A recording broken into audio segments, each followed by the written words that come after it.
27 de março de 2026, Evangelho segundo São João, capítulo 10, versículo 31 a 42. Naquele tempo, os judeus pegaram pedras para apedrejar Jesus.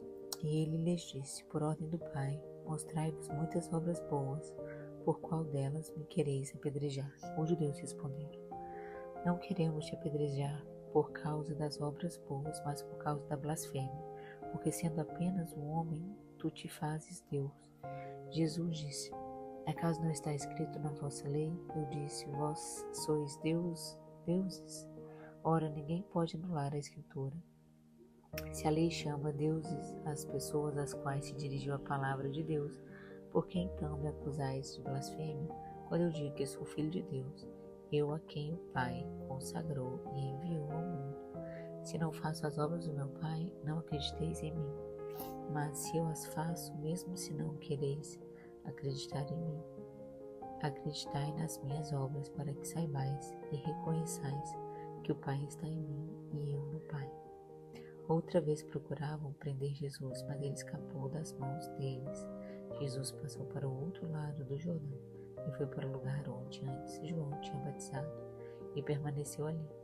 Muitos foram ter com ele e diziam, João não realizou nenhum sinal, mas tudo o que ele disse a respeito deste homem é verdade, e muitos ali acreditaram nele. Vejamos a interpretação desta palavra viva à luz da Catena Áurea de Santo Tomás de Aquino. Iniciaremos com a interpretação de Santo Agostinho. Os judeus ouviram, eu e o Pai somos um, e não puderam suportar. Em conformidade com a sua dureza habitual, correram as pedras. Os judeus então pegaram as pedras para lhe atirarem. Segundo Santo Hilário, mesmo agora que o Senhor já estando sentado nos céus, a cólera dos hereges, com a mesma descrença e revolta, manifesta seu ódio sacrílego, atira pedras que são as suas palavras, e se pudessem, arrastariam de seu trono outra vez para a cruz. Segundo Teofilacto, o Senhor, mostrando que não tinham nenhum justo motivo para se irar contra ele, relembra os milagres que fizera, pois segue, Jesus disse-lhe, tenho-vos mostrado muitas obras boas que fiz por virtude de meu Pai. Segundo Alcuino, curando os enfermos, ensinando, operando milagres, tenho-vos mostrado que tudo isso fiz por virtude do Pai, porque sempre busquei a sua glória em todas essas coisas. Por qual dessas obras me apedrejais? Confessam ainda que, contrariados os muitos benefícios recebidos por Cristo, mas acusavam-no de blasfêmia por dizer-se igual ao Pai. Por isso, os judeus responderam, não é por causa de nenhuma obra boa que te apedrejamos, mas pela blasfêmia e porque, sendo homem, te fazes Deus. Segundo Santo Agostinho, diziam aqui em resposta que o Senhor dissera, eu e o Pai somos um. Eis que os judeus entenderam os que os arianos não entendem, e enfurecem-se, porque perceberam que não poderiam dizer, eu e o Pai somos um, senão firmando a igualdade do Pai e do Filho. Segundo Santo Agostinho, isto é, na lei que vos foi dada, eu vos disse, vós sois deuses. Deus dirige essas palavras aos homens no Salmo pelo seu profeta. O Senhor chama lei de modo geral todas as escrituras, embora em outras ocasiões distingue a lei e os profetas, como quando diz, destes 2 mandamentos, daqui depende toda a lei e os profetas. Em outra ocasião, divide em 3 partes a escritura, dizendo, era necessário que se cumprisse tudo que de mim está escrito na lei de Moisés, nos profetas e nos salmos. Agora refere-se aos salmos pelo nome de lei. Argumenta se ela chamou deuses aqueles a quem a palavra de Deus foi dirigida, e a escritura não pode falhar, a mim é quem o Pai santificou e enviou ao mundo.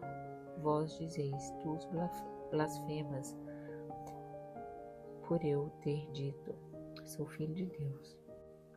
Segundo Santo Agostinho, o Filho não diz, meu Pai está em mim e eu nele. Do mesmo modo como podem dizer os homens, pelos bons pensamentos estamos em Deus, e por meio de uma vida santa, Deus vive em nós, participando da sua graça e iluminando pela fé, estamos nele e ele está em nós. Mas o Filho unigênito de Deus está no Pai, e o Pai nele. como o igual está naquele que é o seu igual. Segundo São João Crisóstomo, quando Cristo fala algo extraordinário, logo se retira para aplacar com a sua ausência o furor dos judeus. É o que faz agora, retira-se novamente para a banda do além do Jordão. E o evangelista indica o nome do lugar, para que recordes todas as coisas que ali fez e disse João, assim como seu testemunho. Segundo São João Crisóstomo, vê como fazem raciocínios impecáveis. João, de fato, não fez nenhum milagre. Este homem fez, portanto, este homem é superior. Mas, para que não se pensasse que o testemunho de João era menos, digo porque não fez milagres, acrescenta, mas tudo o que disse deste era verdadeiro.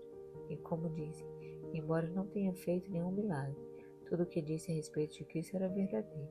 E conclui, se era preciso crer de João, muito mais neste homem, uma vez que seu testemunho é apoiado pela demonstração de milagres, e por isso se segue, e muitos creram nele. Segundo Santo Agostinho, eis aqueles que o seguiram prender, enquanto ficava, mas não como os judeus queriam, enquanto partiam. Cheguemos também nós por meio da lâmpada ao dia, porque João era a lâmpada e dava testemunho do dia. Que estas palavras perdoem os nossos pecados e correm nossos corações.